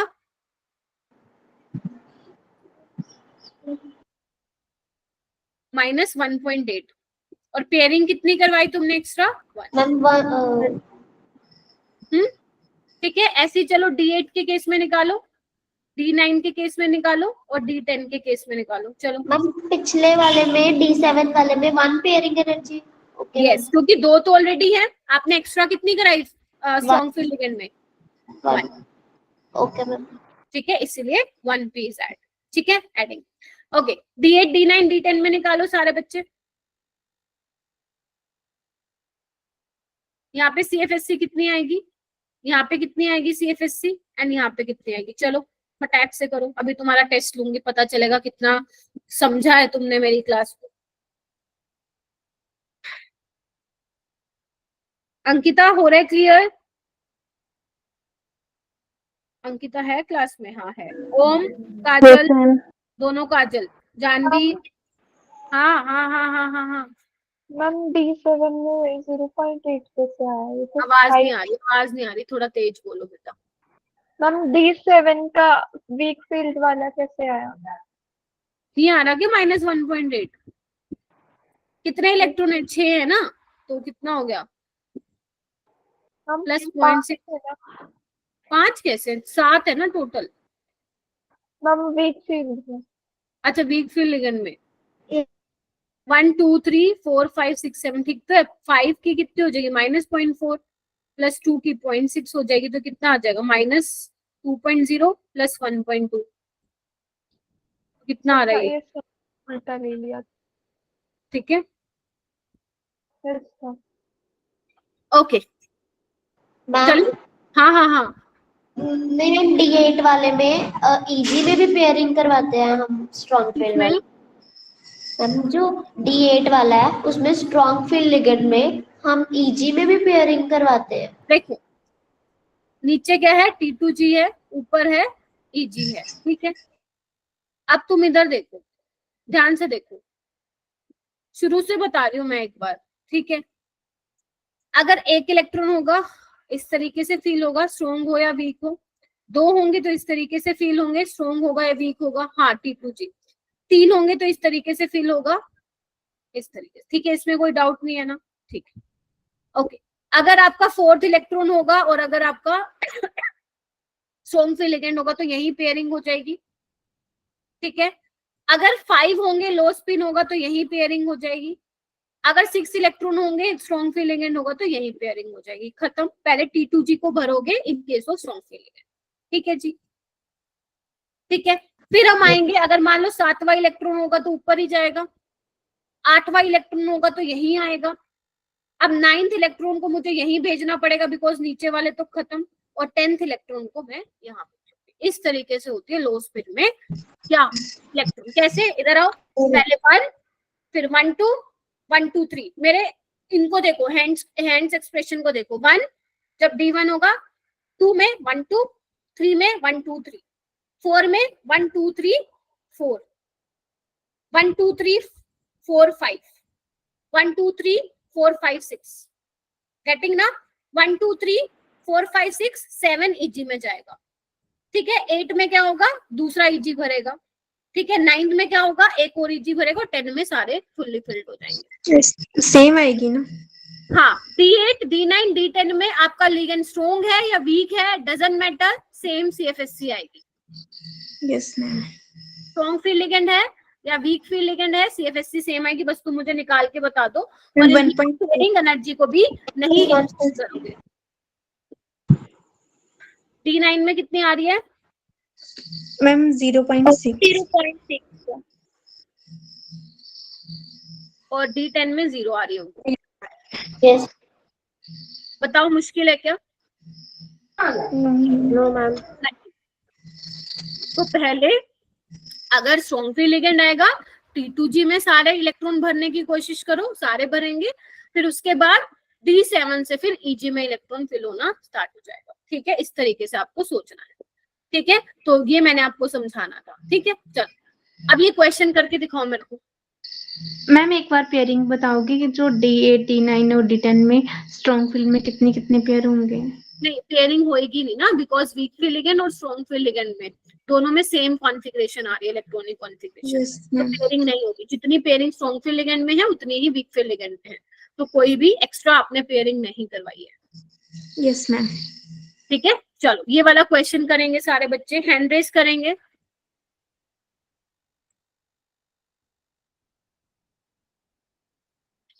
भूमिका, अनुष्का एंड श्री, जो बच्चे मैं बोल रही हूँ, प्लीज आप बेटा रिकॉर्डिंग जरूर देखना, एंड अनुशिका। ठीक है, और तो आई गेस नहीं है ना कोई न्यू स्टूडेंट?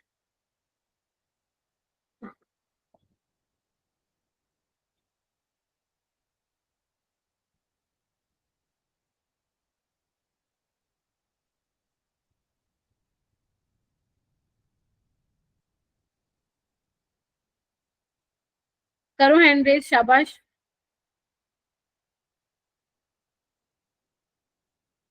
वेरी गुड दीक्षा।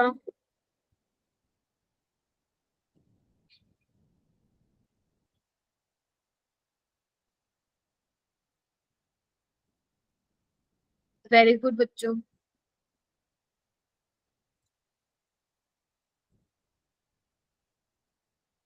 आपको D6 लो स्पिन की बतानी है, शाबाश।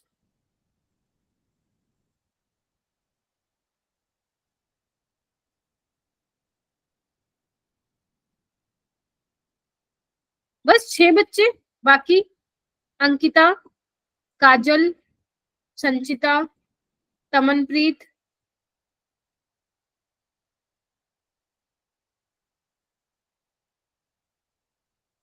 अक्षय नहीं है, अक्षय नहीं है ना क्लास में?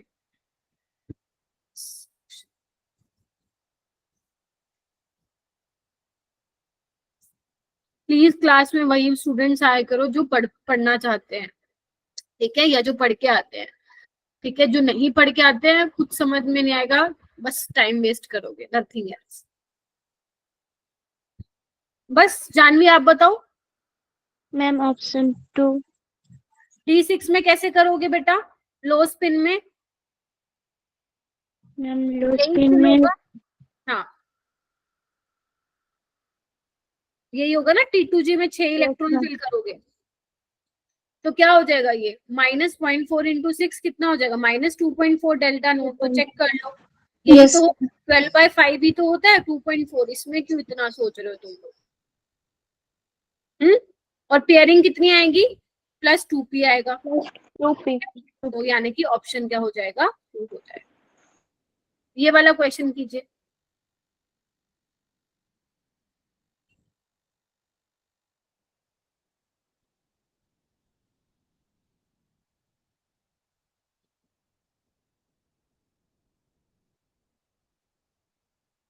What is correct electronic configuration of the central atom in K4FeCN6 based on crystal field theory?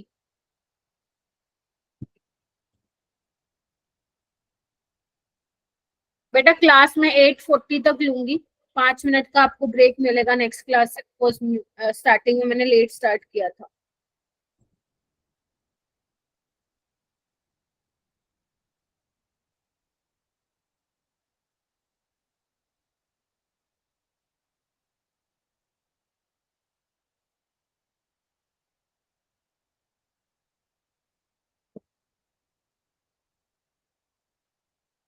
Very good, शाबाश। देखो पढ़ोगे तो आएगा आंसर, पढ़ोगे समझोगे अपने डाउट्स पूछोगे तो डेफिनेटली आपका समझ में भी आएगा और क्वेश्चन का आंसर भी निकलेगा। अगर नहीं पढ़ोगे तो फिर कुछ नहीं निकल के आएगा।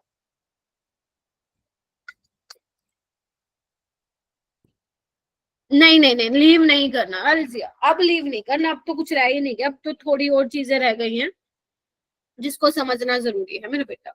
15 मिनट और क्लास लूंगी। ठीक है, 840 तक नहीं लेती, 835 तक ले लो, ठीक है। वेरी गुड अनुशिका, आप बताएंगे अनुशिका। Ma'am third.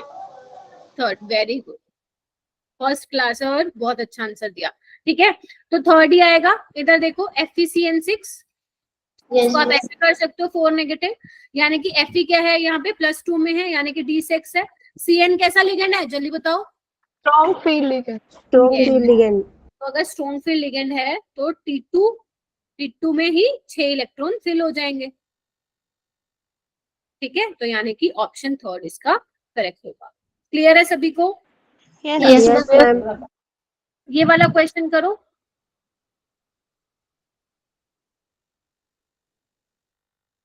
शाबाश, बहुत बढ़िया।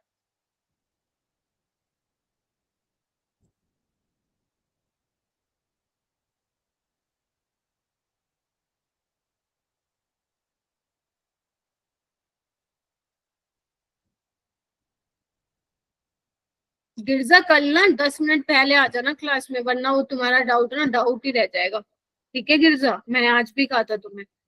Yes ma'am. कल ध्यान रखना, एक बार मैं याद भी दिला दूंगी तो।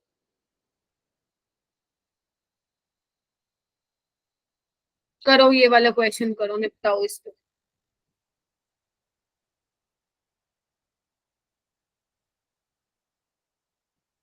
वोटर यहाँ पे वीक फील्ड लिगेंड है, ठीक है।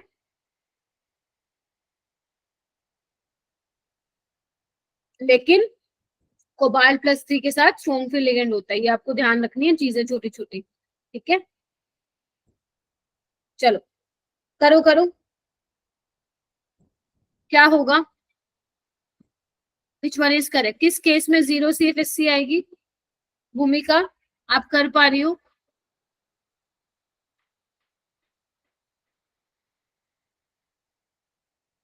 ओम आप बताओ किस केस में 0 CFSC आएगी? प्रखर, अरे बोल दो मेरे बच्चों। सेकंड। वेरी गुड, सेकंड किसने बताया? प्रखर। प्रखर। कैसे आया सेकंड मेरा बेटा? D6 में है इसलिए। Fe+3 D6 में, D5 में? 6+। प्लस कैसे? आयरन की ऑक्सीडेशन स्टेट +3 है ना प्रखर, यस मैम। तो D5 आएगा ना, और D5 में CFSC क्या होती है? 0।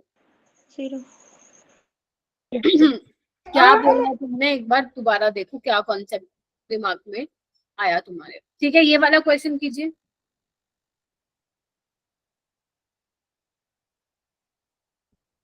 चलो चलो चलो, शाबाश शाबाश, ये तो शायद असाइनमेंट में भी डाला था मैंने, है ना?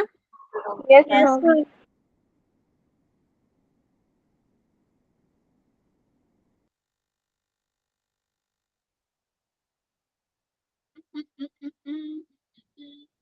शाबाश, करो करो, और बच्चे हैंड रेज कीजिए। संचिता, अंकिता, अंकिता आपने, आपसे नहीं, हाँ अंकिता बताएगी। अंकिता चलो बताओ। Ma'am 4th। वेरी गुड, शाबाश। कोबाल्ट देखो यहाँ पे +3 में है, D6 होगा, CN स्ट्रॉन्ग फील्ड लिगेंड है, पेयरिंग हो जाएगी, तो लो स्पिन कॉम्प्लेक्स है और नो अनपेयर्ड इलेक्ट्रॉन हो जाएगा, तो इसका ऑप्शन 4 आ जाएगा, ठीक है। हो गया क्लियर? चलो यस। उसके बाद आपको असाइनमेंट मिलते रहेंगे, करते रहो। एक असाइनमेंट कल भेजूंगी एंड आंसर की मैं कल ही भेजूंगी, ठीक है। चलो, तो ये तो था, this is all about crystal field splitting in octahedral complexes. Now अभी हम करने वाले हैं क्रिस्टल फील्ड स्प्लिटिंग इन टेट्राहेड्रल कॉम्प्लेक्सेस। तो टेट्राहेड्रल का कुछ इसी तरीके से शेप ज्योमेट्री दिखती है आप लोगों को, ठीक है। तो यहाँ पे देखिए बेटा, यहाँ पे मैंने क्या किया है ना, एक क्यूब बना के रखा हुआ है। तो यहाँ पे मैं आपको किस तरीके से दिखा रही हूँ कि मेटल के अराउंड लिगेंड किस तरीके से ओरिएंटेड है। तो आप देख रहे हैं ये मेटल है, ठीक है, और यहाँ पे क्या है, इधर देखो, ये लिगेंड है, देख पा रहे हो इस तरीके से Yes, ma'am. 4 कोने में। लेकिन अब यहाँ पे जो x axis, y axis, z axis है वो तो यही होंगी ना, because x y z axis are perpendicular to each other. देख रहे हो? Yes ma'am. अब Yes, थोड़ा सा ma'am. दिमाग लगाओ सारे। जो यहाँ पे मेटल और लिगेंड के बीच में एंगल है, इधर देखो, अगर मैं इनके बीच के एंगल की बात करूं 109 है ना, बताओ हाँ या ना? Yes, ma'am. जबकि एक्स एक्सिस, वाई एक्सिस और जेड एक्सिस के बीच में एंगल कितना है? 90 डिग्री। 90 इसका डिग्री। मतलब इन केस ऑफ टेट्राहेड्रल कॉम्प्लेक्सेस जो लिगेंड है वो एक्सिस के ऊपर नहीं आ रहे हैं, हाँ या ना? Yes Yes, ma'am. जबकि उसमें क्या था, ऑक्टाहेड्रल में क्या था, जो आपके वो थे 6 लिगेंड थे, उनमें एंगल 90 डिग्री का बन रहा था, है ना? यस तो मैम। यहाँ पे क्या हो रहा था, एक्सिस के ऊपर ही क्या थे, लिगेंड थे, जबकि यहाँ पे नहीं है। यानी कि अब यहाँ पे लिगेंड जो है अप्रोच नहीं कर पाएंगे एग्जैक्टली किसी भी डी ऑर्बिटल। ठीक है, अब होगा क्या मेरा बेटा, यहाँ पे होता क्या है, आपको पता है 3 डी ऑर्बिटल क्या होती हैं? Between the axis. यहाँ पे मैं लिख देती हूँ, बिटवीन द एक्सिस होती हैं, और 2 क्या होती हैं? Along the axis. Yes, along the axis. ठीक है, अब एक्सिस के ऊपर तो नहीं आ रहे हैं, मतलब इनको तो कुछ नहीं कहने वाले, मतलब इनकी तो एनर्जी होनी नहीं वाली है ज्यादा। अब होता क्या है, वैसे देखा जाए ना टेट्राहेड्रल में तो कोई भी लिगेंड किसी डी ऑर्बिटल को डायरेक्टली कोइंसाइड नहीं करता है, बट फिर भी अगर मैं बताऊं तो इन वाले 3 ऑर्बिटल की एनर्जी जो है वो ज्यादा हो जाती है। क्यों? क्योंकि लिगेंड अब क्या कर रहे हैं, 90 डिग्री से तो आ नहीं रहे हैं। ठीक है, क्योंकि लिगेंड के बीच में क्या है, 109 का एंगल है। तो जो लिगेंड आते हैं, और मेटल के देखो, मेटल में क्या होते हैं, अगर मान लो ये एक्सिस है, लेट्स से कि एक्स वाई है एक्सिस, तो मेटल की अगर मैं DXY बनाऊं तो ऐसा कुछ बनेगा, ध्यान से देखना, ऐसा। मैं सिर्फ एक ऑर्बिटल दिखा रही हूँ, इस तरीके से बनेगा। Yes ma'am. Yes, ma'am. ठीक है, तो यानी कि मैं बोल सकती हूँ कि लिगेंड का कुछ हद तक इफेक्ट जो है, जो एक्सिस के बीचों बीच डी ऑर्बिटल में इलेक्ट्रॉन है उनको अप्रोच करेंगे वो। Yes ma'am. मतलब कहने का मतलब क्या है कि टेट्राहेड्रल केस में जो ये 3 ऑर्बिटल है, इनकी एनर्जी क्या हो जाएगी, ऊपर हो जाएगी। इन दोनों डी ऑर्बिटल की एनर्जी क्या हो जाएगी मेरा बेटा, नीचे हो जाएगी। ठीक है, क्लियर हुआ? ध्यान रखना, एक्सिस, फिर से सुनो, एक्सिस के ऊपर लिगेंड नहीं आ रहे हैं। ऑक्टाहेड्रल के केस में मेरा बेटा एक्सिस के ऊपर आ रहे थे लिगेंड। इधर देखो, ये देखो कहाँ गया, ये रहा, ये देखो, ये आपके एक्सिस थे, ठीक है, और लिगेंड भी यही है। तो जो एक्सिस के ऊपर वाले कौन सी थी ऑर्बिटल, dx² डैश y² और dz², लिगेंड डायरेक्ट कोइंसाइड कर रहे थे। ठीक है, डायरेक्ट अप्रोच कर रहे थे, रिपल्शन की वजह से एनर्जी ज्यादा हो रही थी, स्प्लिटिंग ज्यादा हो रही थी। जबकि इसमें क्या है मेरा बेटा, इसमें आपको 2 चीजों का ध्यान रखना पड़ेगा। क्या? पहली चीज तो है कोई भी लिगेंड डायरेक्टली कोइंसाइड नहीं कर रहा है। फिर भी जो अगर मैं दोनों की बात करूं, जो 5 ऑर्बिटल है, तो जिसमें से DXY, DYZ एंड DZX वो ज्यादा रिपल्शन फेस कर रहे हैं, तो इनकी एनर्जी ऊपर चली जाएगी, और दूसरों वालों की जो 2 डी ऑर्बिटल बचे उनकी एनर्जी नीचे आ जाएगी। ठीक है जी। अच्छा, और क्या चीज है यहाँ पे ध्यान रखने वाली बात है, जो टेट्राहेड्रल होते हैं उसमें क्या होते हैं, 4 ही लिगेंड होते हैं, और उसमें क्या होता है, 6 लिगेंड होते हैं। अब एक बात बताओ, किसमें ज्यादा स्प्लिटिंग होगी, जहाँ पे 6 लिगेंड है या जहाँ पे 4 लिगेंड है? जहाँ पे 6 लिगेंड है। 6, यानी कि ये भी आप बोल सकते हो कि टेट्राहेड्रल में स्प्लिटिंग इतनी ज्यादा नहीं होती है, पहली चीज। ठीक है, तो देखो इस तरीके से यहाँ पे क्या होती है, स्प्लिटिंग होती है। Can you see that? देखो पहले डी ऑर्बिटल क्या थे, जबकि जब वो लिगेंड की इन्फ्लुएंस में नहीं थे एनर्जी सेम थी। जब लिगेंड की प्रेजेंस में आए, उसको दिख रहे हैं भैया सामने से लिगेंड आ रहे हैं, तो उनकी एनर्जी दिखा रहे हैं, एवरेज एनर्जी दिखा रहे हैं। फिर क्या होगा, 3 जो डी ऑर्बिटल हैं ये वाले, इनकी एनर्जी ऊपर पहुंच जाएगी, बाकी दोनों की नीचे हो जाएगी। इनको क्या बोलोगे, T2 बोलोगे, और इनको क्या बोलोगे, E बोलोगे। मैम यहाँ पे G क्यों नहीं लगाया आपने? G रिप्रेजेंट करते हैं सेंटर ऑफ सिमेट्री को। क्या टेट्राहेड्रल में सेंटर ऑफ सिमेट्री है क्या? नहीं, नो मैम। नहीं है सेंटर ऑफ सिमेट्री, जबकि ऑक्टाहेड्रल में थी, तो इसलिए यहाँ पे G भी नहीं आएगा। ठीक है, उसके अलावा 2 डी ऑर्बिटल की एनर्जी कितने से डिक्रीज होगी, 0.6 से, और 3 ऑर्बिटल की एनर्जी कितने से इंक्रीज होगी, माइनस 0.4 प्लस 0.4 डेल्टा टी। अब यहाँ पे आप डेल्टा टी यूज करोगे। Why delta t? बिकॉज हम पढ़ क्या रहे हैं, टेट्राहेड्रल। tetrahedral. और यहाँ पे क्या होगा 0.6 डेल्टा टी। ठीक है मेरा बेटा, इतनी Yes, चीज ma'am. समझ रहे हैं? Yes, ma'am. चलो ओके, तो इस तरीके से अपन दिखाते हैं। ठीक है, तो यहाँ पे देखो क्या है, पहला पॉइंट आ जाता है कि जो एनर्जी गैप है उसको आप किससे दिखा रहे हो, डेल्टा टी। डेल्टा क्या है, टी क्या है, क्रिस्टल फील्ड स्प्लिटिंग इन टेट्राहेड्रल कॉम्प्लेक्सेस। और दोनों का जो एवरेज एनर्जी आप ले रहे हो उसको आप क्या बोलोगे, वेरी सेंटर बोलोगे। 3T2 और वाइटल का एनर्जी कितने से इंक्रीज हो रहा है, 2/5, और इसको आप क्या बोलोगे, 0.4 डेल्टा टी। ठीक है, और 2D, जो 2D और वाइटल है उसकी एनर्जी कितने से डिक्रीज हो रही है, 0.6। माइनस 0.6। ठीक है जी, माइनस पॉइंट, माइनस रिप्रेजेंट का कितनी एनर्जी से डिक्रीज हो रहा है। ठीक है जी, ये आप ध्यान रखोगे। ठीक है, अच्छा और क्या ध्यान रखना आपको, यहाँ पे एक आता है relation between delta T and delta O. लिखो यहाँ पे, relation between delta T and delta ओ। क्या रिलेशन होता है, delta T is equal to 4/9 delta nought. आप देख रहे हो टेट्राहेड्रल कॉम्प्लेक्स में स्प्लिटिंग कितनी कम है, 4/9 डेल्टा नोट। और ये कैसे कम हुई है, कैसे कम हुई है, पहले तो आप ये बोल सकते हो कि टेट्राहेड्रल के केस में 4 ही लिगेंड है, ठीक है, और ऑक्टाहेड्रल में 6 लिगेंड है, तो 2/3 से उसकी स्प्लिटिंग कम हो गई।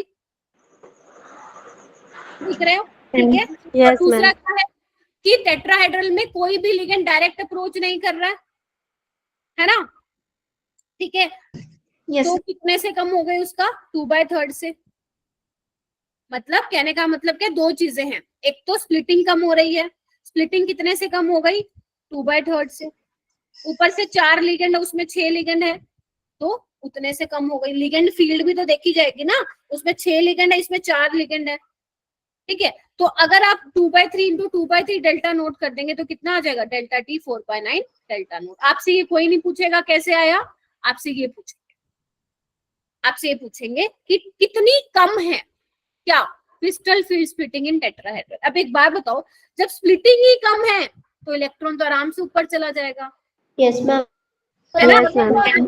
इसमें हमेशा पेयरिंग एनर्जी क्या होती है, ज्यादा होगी।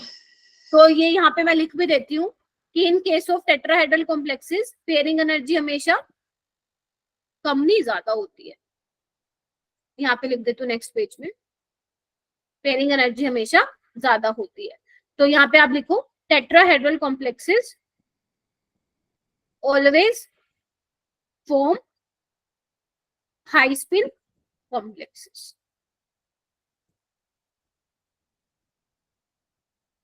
लिखो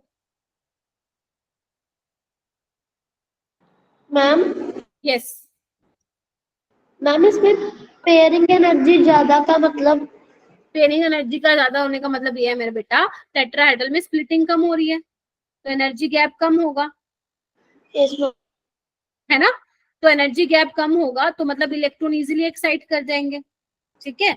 और आपको पता ही है अगर एनर्जी गैप कम है तो मतलब क्या होगा, इलेक्ट्रॉन इजीली एक्साइट कर देगा, मतलब इलेक्ट्रॉन को पेयर करवाने के लिए एनर्जी हमें ज्यादा चाहिए होगी इस केस में, ठीक है। Yes, ma'am. तो टेट्राहेड्रल कॉम्प्लेक्सेस हमेशा हाई स्पिन कॉम्प्लेक्स बनाएंगे, बेशक तुम्हारा वीक फील्ड लिगेंड हो या स्ट्रॉन्ग फील्ड लिगेंड, ठीक है। ध्यान रखना whether Yes. The ligand is strong और वीक, ठीक है, ये चीज आपको ध्यान रखनी है।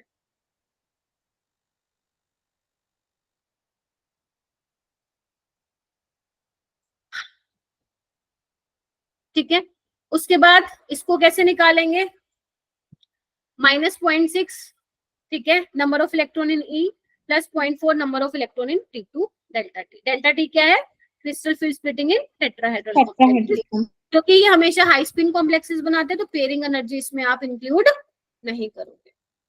क्लियर है, Yes, ma'am. Yes ma'am. ठीक है। तो देखो मैं एक निकाल के भी दिखाती हूँ आपको, मान लो D1 है, D1 का कैसे बताओगे, ऊपर आएगा क्या T2, नीचे क्या आएगा E, जी EG नहीं E। अब एक इलेक्ट्रॉन है, कितने से एनर्जी डिक्रीज हो रही है इसकी, 0.6 से, यस मैम। Yes, ma'am. ठीक है, 0.6 से, 0.4 से, 0.6 से, 0.6। ठीक है, अब मैम ये कैसे आया, इन्होंने क्या किया हुआ है 0.6 डेल्टा टी को लिखा हुआ है 4/9 डेल्टा नोट। जब आप इसको सॉल्व करोगे तो यही आ जाएगा, देख पा रहे हो, इन्होंने डेल्टा टी को क्या लिख दिया 4/9 डेल्टा नोट, तो यही आ जाएगा।